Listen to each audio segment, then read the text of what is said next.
السلام علیکم ورحمۃ اللہ وبرکاتہ. ان الحمد للہ نحمده ونصلي على رسوله الكريم. اما بعد قال الله تبارك وتعالى في الكلام المجيد. اعوذ بالله السميع العليم من الشيطان الرجيم. بسم الله الرحمن الرحيم. ان الذين كفروا لن تغني عنهم اموالهم ولا اولادهم من الله شيئا واولئك هم وقود النار. ان الذين بشك وہ لوگ کفروا جنہوں نے کفر کیا لن ہرگز نہیں تغنیا کام آئیں گے عنہم انہیں اموالهم ان کے مال ولا اولادهم اور نہ ان کی اولادیں من اللہ اللہ سے شیئا کچھ بھی واولئک اور یہی لوگ ہیں ہم وہ وقود النار آگ کا ایندھن.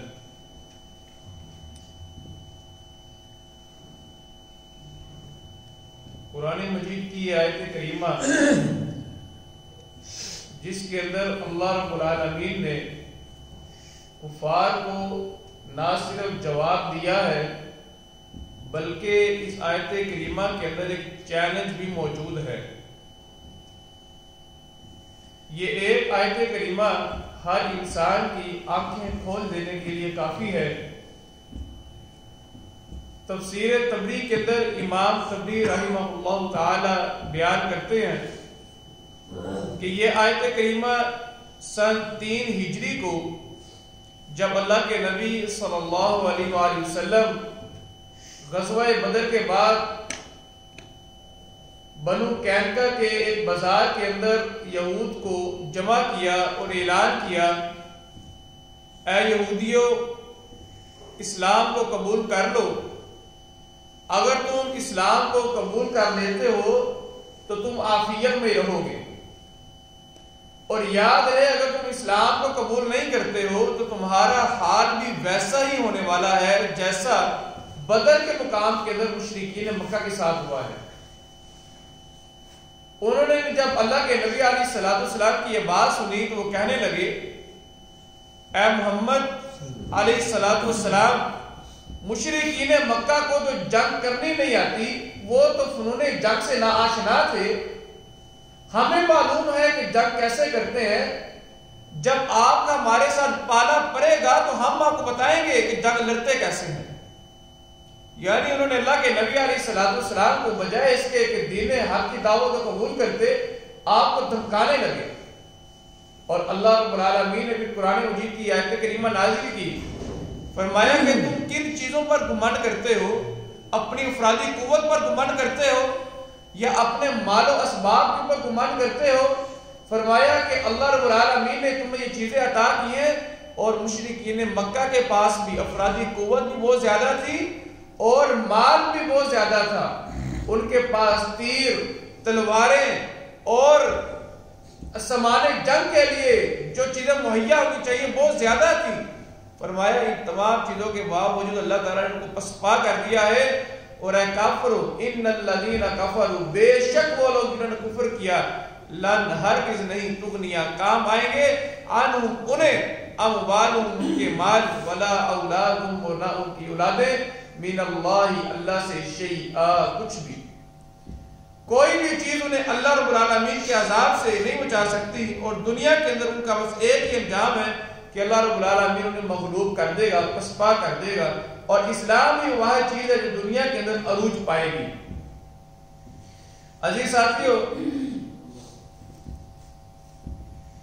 اس آیت کریمہ کا گزشتہ آیت کریمہ کے ساتھ ربط کیا ہے؟ پہلی آیت کریمہ کے اندر اللہ رب العالمین نے ایک دعا بتلائی جو دعا ایک راسخ العلم پختہ علم والا آدمی شخص جو اللہ رب العالمین سے کرتا ہے اور اس کے اندر اللہ تعالیٰ سے یہ دعا کرتا ہے اللہ مجھے اپنی جناب سے ہدایت عطا فرما اور پھر اس پر ثابت قدم رہنے کی بھی توفیق عطا فرما.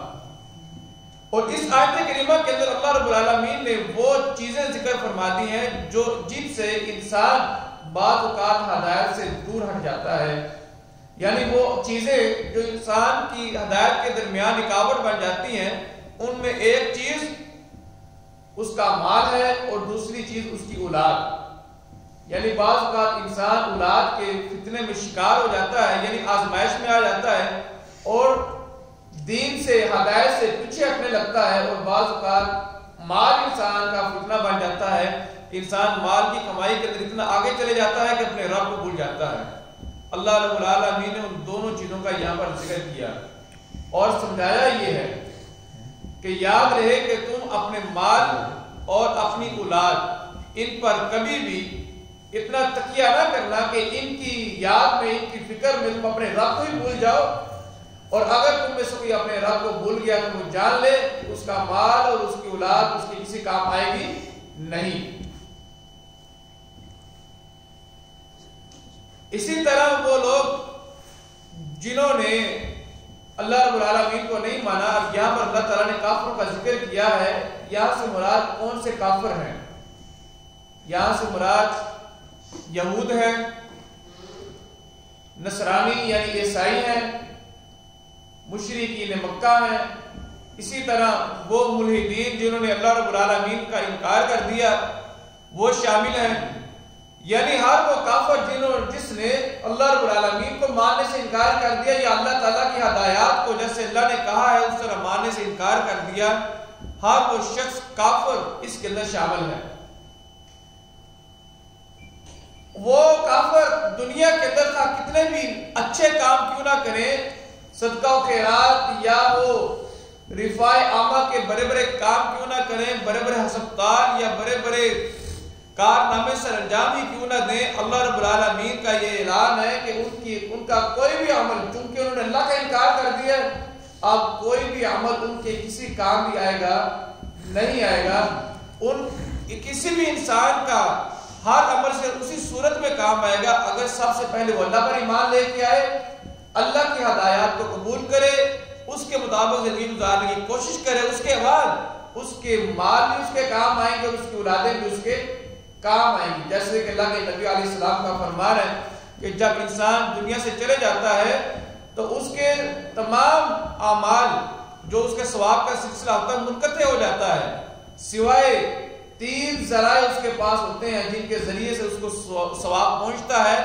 ان میں سے سب سے پہلی چیز کیا ہے کہ وہ نیک اولاد ہے، اس کی نیک اولاد جس کی اس نے دین پر پرورش کی ہے، دنیا سے چلے گیا ہے، خود بھی نمازیں پڑھتا تھا، خود بھی روزے رکھتا تھا، نیک اعمال کرتا تھا، دنیا سے چلے گیا ہے، اس کی اولاد بھی نیک ہے، اس کی اولاد بھی نمازیں پڑھتی ہے، قرآن پڑھتی ہے، روزے رکھتی ہے، تو اللہ رب العالمین اس اولاد کے نیک اعمال کا اجر اس کے والدین کو بھی دے گا۔ اگرچہ والدین فوت ہو چکے ہیں، اولاد جو بھی نیک عمل کرتی ہے اس کا اجر اس کے والدین کو ملتا ہے۔ دوسرا فرمایا وہ علم نافع، یعنی وہ علم، دین کا علم جو کسی کو سکھا گیا ہے، اور کوئی بھی آدمی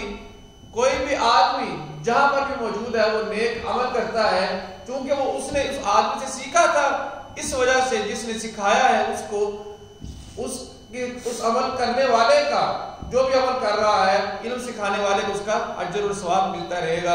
اور تیسرے نمبر پر وہ مال جس کے ذریعے سے وہ اس انداز سے صدقہ و خیرات کر کے چلا گیا کہ بعد میں آنے والے لوگ اس سے فائدہ اٹھاتے رہے۔ کوئی مسجد بنا گیا، کوئی کنواں لگا گیا، کوئی فلٹر پلانٹ تشکیل دے گیا، یا کوئی بھی ایسے رفاع عامہ کا کام، کوئی ہسپتال بنا گیا ہے، تو جو بھی آدمی ان چیزوں سے فائدہ اٹھاتے رہیں گے اس کام کرنے والے کو اس کا اجر ثواب ملتا رہے گا، بشرط یہ کہ وہ کام کرنے والا پہلے ایمان والا ہو، نیک اور صالح ہو، اور اللہ رب العالمین اس کے بعد والے یہ اعمال اس کے لیے صدقہ جاریہ بنا دیں گے۔ فرمایا ان الذین کفروا، بے شک وہ لوگ جنہوں نے کفر کیا ہے، لن ہرگز نہیں تغنیا کام آئیں گے عنہم انہیں، اموالہم ان کے مال، ولا اولادہم اور نہ ان کی اولادیں، من اللہ اللہ سے شیئا کچھ بھی، یعنی انہیں کوئی بھی چیز اللہ سے عذاب، اللہ کے عذاب سے بچانے والی نہیں ہے۔ وَأُولَئِكَ اور یہی لوگ ہم وقود النار جو آگ کا ایندھن ہے۔ ایک چیز یہ ہے کہ کسی آدمی کو آگ کا عذاب ملنا، اور ایک چیز یہ ہے کہ کسی آدمی کا اس کے بارے میں اللہ تعالیٰ کا یہ فرمانا کہ ہم اسی کو آگ کا ایندھن بنا دیں گے۔ ایندھن اسے کہا جاتا ہے جس کے ذریعے سے آگ بھڑکائی جائے. یعنی اب دیکھتے ہیں کوئلے کے ذریعے سے آگ کو بھڑکایا جاتا ہے, لکڑی کے ذریعے سے آگ کو بھڑکایا جلایا جاتا ہے. اللہ فرماتے ہیں کہ ہم انسانوں کے ذریعے سے آگ کل قیامت میں بھڑکائیں گے. یعنی ایندھن ایک ہوتا ہے جلانا نہیں بلکہ اسی کے ذریعے سے آگ بھڑکے گی. فرمایا یہ عذاب ہوگا ان لوگوں کا جنہوں نے ہمارا انکار کر دیا, ہماری تعلیمات کا انکار کر دیا. اور ہر وہ شخص جو جتنا زیادہ اللہ کا کفر کرتا رہا, نافرمانیاں کرتا رہا, اس قدر زیادہ کل قیامت کے روز آگ کا ایندھن بنے گا. تو یہ ایک عذاب ہے. یہ اللہ رب العالمین نے آیت کریمہ نازل کی ہے. یہ ہر ایک کی آنکھیں کھول دینے کے لیے اس لیے کافی ہے کہ جو آدمی اللہ رب العالمین کا کسی بھی طرح کفر کرتا ہے, یا کفر کرنے کے کفر کسی بھی طرح کا کرتا ہے, اس کا عذاب بہت دردناک ہے. فرمایا ان الذین, بے شک وہ لوگ, کفروا جنہوں نے کفر کیا ہے, لن ہرگز نہیں دنیا کام آئیں گے عنہم انہیں, اموالہم ان کے مال, ولا اولادہم ولا ان کی اولادیں, من اللہ اللہ سے شیئا کچھ بھی, واولئک اور یہی لوگ ہیں, ہم وہ, وقود النار آگ کا ایندھن. روایت کر لیجئے, ان الذین کفروا, بے شک وہ لوگ جنہوں نے کفر کیا, لن ہرگز نہیں, تغنیا کام آئیں گے, عنہم انہیں, اموالہم ان کے مال, ولا اور نہ, اولادہم ان کی اولادیں, من اللہ اللہ سے, شیئا کچھ بھی, واولئک اور یہی لوگ ہیں, وہ وقود النار آگ کا ایندھن. ان الذین کفروا, بے شک وہ لوگ جنہوں نے کفر کیا, لن ہرگز نہیں, تغنیا کام آئیں گے, عنہم انہیں, اموالہم ان کے مال, ولا اور نہ, اولادہم ان کی اولادیں, من اللہ اللہ سے, شیئا کچھ بھی, واولئک اور یہی لوگ ہیں, ہم وہ, وقود النار آگ کا ایندھن. روایت کر لیجیے. ان الذین کفروا, بے شک لوگ کفر